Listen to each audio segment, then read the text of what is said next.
ಎಲ್ಲರಿಗೂ ನಮಸ್ಕಾರ. Big boss ಮನೆಯಿಂದ ಧರ್ಮ ಕೀರ್ತಿರಾಜ್ ಔಟ್ ಆಗಿದ್ದಾರೆ.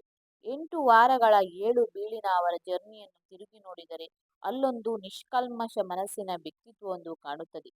ಸಿನಿಮಾ ರಂಗದಲ್ಲಿ ಚಾಕ್ಲೇಟ್ ಹೀರೋ ಆಗಿ ಗುರುತಿಸಿಕೊಂಡ ಧರ್ಮ ಕೀರ್ತಿರಾಜ್ ಅವರಿಗೆ ಬಿಗ್ ಬಾಸ್ ಒಂದು ಅವಕಾಶದ ವೇದಿಕೆಯಾಗಿತ್ತು.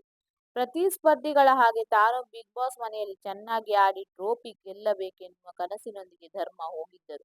ಕನಿಷ್ಠ ಪಕ್ಷ ಟ್ರೋಫಿ ಗೆಲ್ಲದಿದ್ದರೂ ಜನರ ಮನವನ್ನು ಗೆಲ್ಲುವ ಪ್ರಯತ್ನವನ್ನು ಇವರು ಮಾಡಿದ್ದಾರೆ. ಬಿಗ್ ಬಾಸ್ ನಂತಹ ಕಾರ್ಯಕ್ರಮದಲ್ಲಿ 100 ದಿನ ನಿಂತು ಟ್ರೋಫಿ ಗೆಲ್ಲಬೇಕಾದರೆ ಅಲ್ಲಿ ನಮ್ಮ ನಿಜವಾದ ವ್ಯಕ್ತಿತ್ವಕ್ಕೂ ಮುಖವಾಡ ಹಾಕುವ ಪರಿಸ್ಥಿತಿ ಪ್ರತಿನಿತ್ಯ ಬಂದು ಹೋಗುತ್ತದೆ. ತಾನು ಹೇಗಿದ್ದೇನೋ ಹಾಗೆ ಇರಬೇಕೆನ್ನುವ ಮನಸ್ಸಿನ ನಿರ್ಧಾರ ಬಿಗ್ ಬಾಸ್ ಕನ್ನಡಿಯಲ್ಲಿ ಮಾಯವಾಗುತ್ತದೆ. ಬಿಗ್ ಬಾಸ್ ನಮ್ಮ ವ್ಯಕ್ತಿತ್ವದ ಆಟ. ಹೊರಗಡೆ ವ್ಯಕ್ತಿಗತವಾಗಿ ನಾವು ಹೇಗೆ ಇದ್ದೇವೋ ಹಾಗೆ ಇದ್ದರೆ ಖಂಡಿತ ಬಿಗ್ ಬಾಸ್ ಗೆಲ್ಲುವುದು ಅಷ್ಟು ಸುಲಭವಲ್ಲ. ಒಬ್ಬ ವ್ಯಕ್ತಿ ನಿಜವಾಗಿಯೂ ತಾನು ಇರೋದೇ ಹೀಗೆ ಎಂದು ಅದೇ ವ್ಯಕ್ತಿತ್ವವನ್ನು ಬಿಗ್ ಬಾಸ್ನಲ್ಲಿ ತೋರಿಸಿದರೆ ಸಹಸ್ಪರ್ಧಿಗಳು ಅವರನ್ನು ಮುಖವಾಡ ಹಾಕಿಕೊಂಡು ಬದುಕುತ್ತಿದ್ದಾರೆ ಎನ್ನುವ ಹಣೆಪಟ್ಟಿಯನ್ನು ಹಂಚಿಬಿಡುತ್ತಾರೆ. ಇದಲ್ಲದೆ ಒಬ್ಬಾತ ಜೋರು ಧ್ವನಿಯಲ್ಲಿ ಮಾತನಾಡಿದರೆ ಡಾಮಿನೇಟ್ ಮಾಡುತ್ತಿದ್ದಾರೆ ಎನ್ನುವ ಮಾತನ್ನು ಕೇಳಿ ನಾಮಿನೇಷನ್ಗೆ ಅಸ್ತ್ರವಾಗಿ ಬಳಸಿಕೊಳ್ಳುವ ಸಾಧ್ಯತೆಗಳಿರುತ್ತದೆ. ಅತ್ತ ಸಿಟ್ಟು ಅಲ್ಲ, ಇತ್ತ ಮುಗ್ಧನೂ ಅಲ್ಲದಂತೆ ಆಗಾಗ ತಪ್ಪಿಗೆ ತಪ್ಪು ಸರಿಗೆ ಸರಿ ಎನ್ನುವ ಸ್ಪರ್ಧಿ ಮಾತ್ರ ಜನ ಮನದಲ್ಲಿ ಬಿಗ್ ಬಾಸ್ ಆಗುತ್ತಾನೆ. ಬಿಗ್ ಬಾಸ್ ಮನೆಯಲ್ಲಿ ಒಂದೊಂದು ಸ್ಪರ್ಧಿಗಳು ಒಂದೊಂದು ರೀತಿಯಲ್ಲಿದ್ದಾರೆ. ಕೆಲವರು ಆಟ ಶುರು ಮಾಡುವುದಕ್ಕೆ ಸೂಕ್ತ ಸಮಯಕ್ಕೆ ಕಾಯುತ್ತಿದ್ದಾರೆ. ಇನ್ನು ಕೆಲವರು ಇದೇ ನಮ್ಮ ಆಟವೆಂದು ಹೇಳುತ್ತಿದ್ದಾರೆ. ಟಾಸ್ಕ್ ಬಂದಾಗ ಮಾತ್ರ ತಮ್ಮ ಪವರ್ ಏನೆಂದು ತೋರಿಸುತ್ತೇವೆ ಎಂದು ಸವಾಲಿಗೆ ಸವಾಲಾಗುವಂತೆ ಮಾತಿನಲ್ಲೇ ರೋಷಾವೇಶ ತೋರಿಸುತ್ತಿದ್ದಾರೆ. ಈ ಸ್ಪರ್ಧಿಗಳ ನಡುವೆ ಎಲ್ಲರೊಂದಿಗೆ ಆತ್ಮೀಯವಾಗಿದ್ದುಕೊಂಡು ತಾನಾಯಿತು ತನಗೆ ಸಿಕ್ಕ ಅವಕಾಶವಾಯಿತೆಂದು ಬಿಗ್ ಬಾಸ್ ಮನೆಯಲ್ಲಿದ್ದ ಧರ್ಮಗೆ ಇದೇ ಮುಳುವಾಯಿತು ಎಂದರೆ ತಪ್ಪಾಗದು. ಮನೆಯಲ್ಲಿದ್ದಷ್ಟು ದಿನ ಯಾರೊಂದಿಗೂ ವಿನಾಕಾರಣ ಜಗಳ ಮಾತು ಕಿರಿಕ್ ಮಾಡಿಕೊಳ್ಳದೆ ಇದ್ದರು. ವೀಕ್ಷಕರಿಗೂ ಧರ್ಮ ಅವರು ಎಲ್ಲೂ ಮನೆಯಲ್ಲಿ ಕಾಣಿಸುತ್ತಿಲ್ಲ, ತುಂಬಾ ಡಲ್ ಆಗಿದ್ದಾರೆ ಎನ್ನುವ ಅಭಿಪ್ರಾಯ ಮೂಡುವಂತೆ ಮಾಡಿತು. ಉಳಿದ ಸ್ಪರ್ಧಿಗಳ ಒಂದಲ್ಲ ಒಂದು ವಿಚಾರದಲ್ಲಿ ಮನೆಯಲ್ಲಿ ಸುದ್ದಿಯಾಗುತ್ತಿದ್ದರು. ಈ ವಾರ ಕಿಚ್ಚನ ಮಾತಿನಲ್ಲಿ ಈ ಸ್ಪರ್ಧಿಗಳ ಹೆಸರು ಕೇಳಿ ಬರುತ್ತಿತ್ತು. ಆದರೆ ಧರ್ಮ ಅವರನ್ನು ಮಾತನಾಡಿ ಮಾತನಾಡಿ ಎಂದು ಬಲವಂತವಾಗಿ ಮಾತನಾಡುವಂತೆ ವೀಕ್ಷಕರ ಕಣ್ಣಿಗೆ ಕಾಣಿಸುತ್ತಿತ್ತು. ಬಿಗ್ ಬಾಸ್ ಮನೆಯಲ್ಲಿ ಶೈನ್ ಆಗಬೇಕಾದರೆ ದೊಡ್ಡ ಧ್ವನಿಯಲ್ಲಿ ಕಿರುಚಾಡಿಕೊಂಡು ಇರಬೇಕಾಗಿಲ್ಲ. ಹೀಗೆ ಏರು ಧ್ವನಿಯಲ್ಲಿ ಮಾತನಾಡಿಕೊಂಡು ಡಾಮಿನೇಟ್ ಆಟವನ್ನು ತೋರಿಸುವವರು ಹೆಚ್ಚು ದಿನ ಉಳಿಯುತ್ತಾರೆ ಎನ್ನುವುದನ್ನು ಹೇಳುವಂತಿಲ್ಲ. ಆದರೆ ಧ್ವನಿಯನ್ನೇ ಅಡಗಿಸಿಕೊಂಡು ಅಭಿಮಾನಿಗಳ ಅಥವಾ ವೀಕ್ಷಕರ ಮತವನ್ನು ಪಡೆಯುವುದು ಬಿಗ್ ಬಾಸ್ ನಂತಹ ವ್ಯಕ್ತಿತ್ವದ ಆಟದಲ್ಲಿ ತುಸು ಕಷ್ಟ.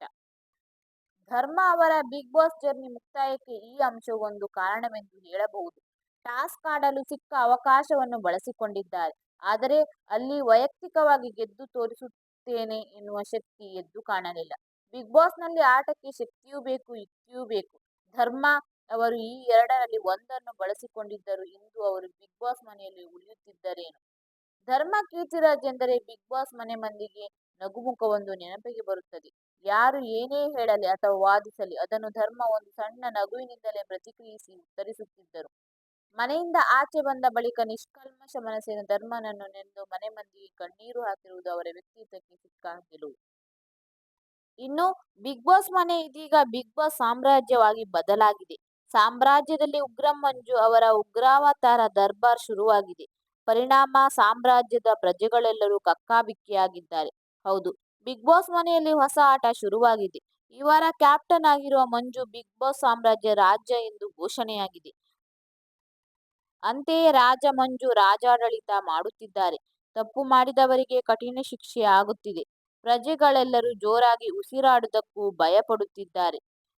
ರಿಲೀಸ್ ಆಗಿರೋ ಪ್ರೋಮೋದಲ್ಲಿ ತಪ್ಪು ಮಾಡಿದ ಚೈತ್ರಾ ಕುಂದಾಪುರ ಅವರ ಬಾಯಿಗೆ ಮಾತನಾಡಲು ಸಾಧ್ಯವಾಗದ ರೀತಿಯಲ್ಲಿ ಆಲೂಗಡ್ಡೆ ಹಾಕುವಂತೆ ರಾಜ ಆದೇಶ ನೀಡಿದ್ದಾರೆ. ಇನ್ನು ಕೆಲವರಿಗೆ 50ಕ್ಕೂ ಹೆಚ್ಚು ಬಸ್ಕಿಯನ್ನು ತೆಗೆಸಿದ್ದಾರೆ. ಇದರ ನಡುವೆ ಧನ್ರಾಜ್ ಅವರು ರಾಜನ ವಿರುದ್ಧ ರೊಚ್ಚಿಗೆದ್ದಿದ್ದಾರೆ.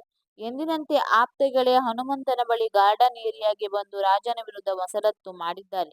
ಏನ್ ಅಂದ್ಕೊಂಡಿದ್ದಾರೆ ಅವರು ಹೇಳಿದ್ದಲ್ಲ ಅನಿಸಿಕೊಳ್ಳೋಕೆ ಎಂದು ಪ್ರಶ್ನೆ ಮಾಡಿದ್ದಾರೆ. ಧನ್ರಾಜ್ ಮಾತಿಗೆ ಉತ್ತರಿಸಿದ ಹನುಮಂತು, ಇರಲಿ ಇರಲಿ ಇದೊಂದು ಸಲ ಹೊಟ್ಟೆಗೆ ಹಾಕು ದೋಸ್ತ, ಟಾಸ್ಕ್ ಹಂಗೆ ಐತೆ, ಪಟ್ಟಾಭಿಷೇಕ ಆದ ಮೇಲೆ ಅಧಿಕಾರ ಚಲಾಯಿಸಬೇಕು ಅಂತ ಹೇಳಿದ್ದಾರೆ. ಆದ್ರೆ ಹುಲಿಗೆ ಇನ್ನು ಅಧಿಕಾರವೇ ಕೊಟ್ಟಿಲ್ಲ, ಆಗಲೇ ಆವಾಜ್ ಹಾಕುತ್ತಾ ಇದೆ ಎಂದು ಹನುಮಂತು ಹೇಳಿದ್ದಾರೆ. ಮಂಜು ಅವರ ದಬ್ಬಾಳಿಕೆ ಮಾತಿಗೆ ರೋಸಿ ಹೋದ ಧನ್ರಾಜ್, ನಾವು ರಾಜನ ಜೊತೆ ಒಳ್ಳೆಯವರಾಗಿದ್ದುಕೊಂಡು ಅವನ ಹಿಂದೆಯೇ ಮಸಲತ್ತು ಮಾಡಬೇಕು. ಅದೇ ಸ್ಟ್ರಾಟಜಿ ಎಂದು ಹನುಮಂತಿಗೆ ತಿಳಿಸಿದ್ದಾರೆ. ಧನ್ರಾಜ್ ಪ್ಲಾನ್ಗೆ ಹನುಮಂತು ಕೈ ಜೋಡಿಸಿದ್ದು, ಜನರೇಟರ್ ಪ್ಲಾನ್ ಮಾಡಲು ಹೊರಟಿದ್ದಾರೆ. ಮಹಾರಾಜ ಮಂಜು ಅವರ ಸಾಮ್ರಾಜ್ಯದಲ್ಲಿ ಎಲ್ಲರೂ ರೋಸಿ ಹೋದ್ರೆ ತಿರುಗಿ ಬೀಳುವ ಸಾಧ್ಯತೆ ಇದೆ.